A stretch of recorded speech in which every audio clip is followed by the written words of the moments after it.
on this periodic table is a metal. Everything to the right of this is a nonmetal. In other words, it's hard to get them to conduct electricity. You can't make stuff out of them, right? Like if you look at elemental sulfur, it's just a yellow powder thing, right? Nobody's got a sulfur ring on. Same way with phosphorus or whatever. They don't conduct heat well and all these various things. Okay? Think about it. Have you heard of these double-paned windows?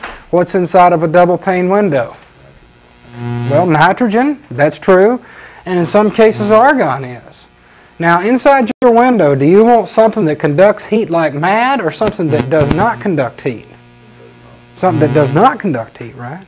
Remember, metals conduct heat. So you don't want your windows made out of iron. You want your windows made out of something like this that does not conduct the heat. Okay? All right. Now, metals, nonmetals.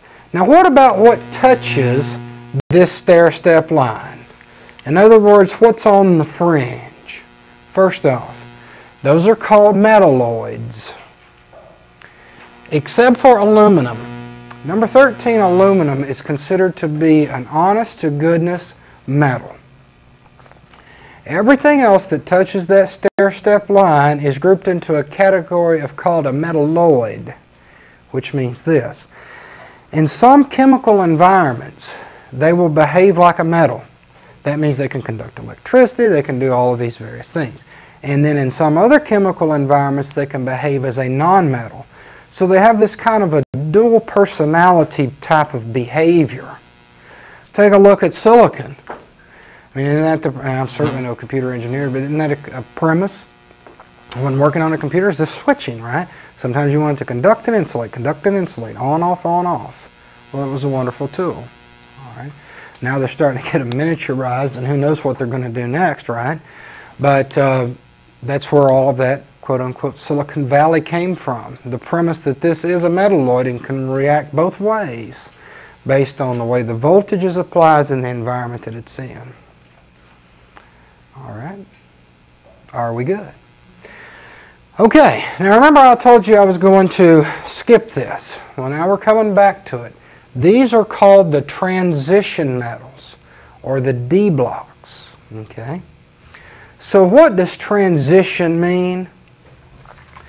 Well, you know, these are metals and these are nonmetals.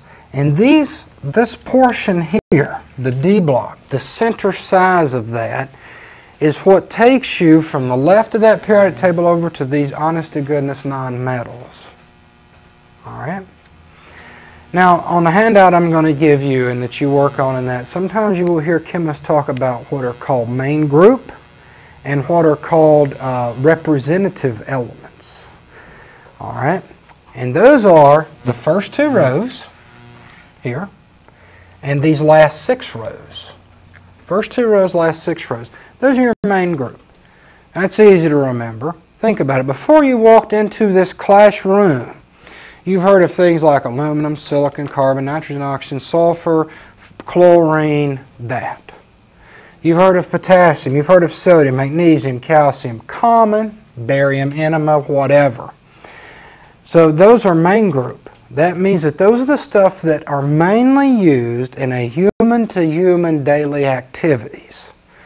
Now, before you walked into this room, you probably couldn't tell me anything about molybdenum chemistry or about osmium chemistry or iridium chemistry. Why? Because those are just not common, everyday, normal things that people do.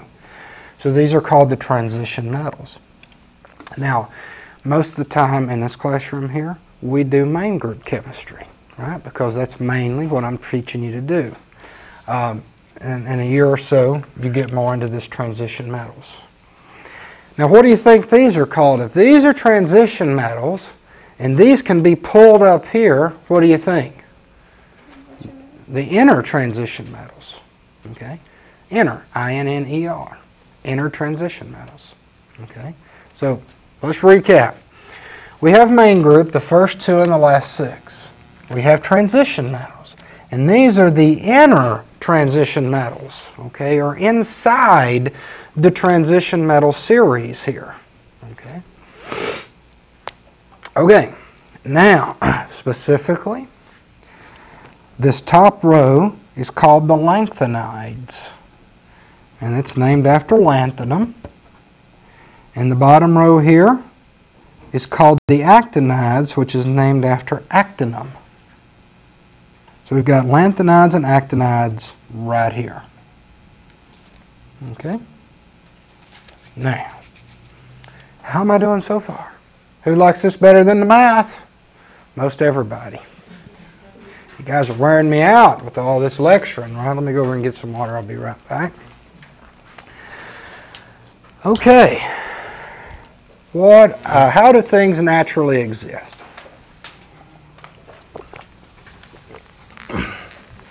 Now, if you went out and found calcium that has not been reacted, that is unadulterated, pristine form, how you would find calcium is just by itself.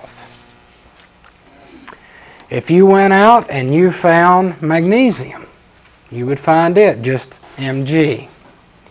Now don't get me wrong, inside your body you do not have calcium Ca. That's just not there. You've got your bones in the forms of calcium phosphate and other types of chemical compounds. See, that's reacted. That's not in its pristine environment. Most everything in a periodic table, so most things occur like this, and that is what is called monoatomic. Now, that means one atom. So if you could get down and look with your microscopic spaceship at the way calcium is in a bottle, the way magnesium is, or nickel or copper or zinc or any of that, you're just going to see zinc sitting there, a little bitty ball by itself, all lonely. So it is not worth your while to memorize all the monoatomics. What you need to do is you need to memorize the things that are not monoatomic. Okay? Your first category is the diatomics. And they are hydrogen, nitrogen, oxygen, fluorine, chlorine, bromine, and iodine. There are 7 of them. Now what does this mean?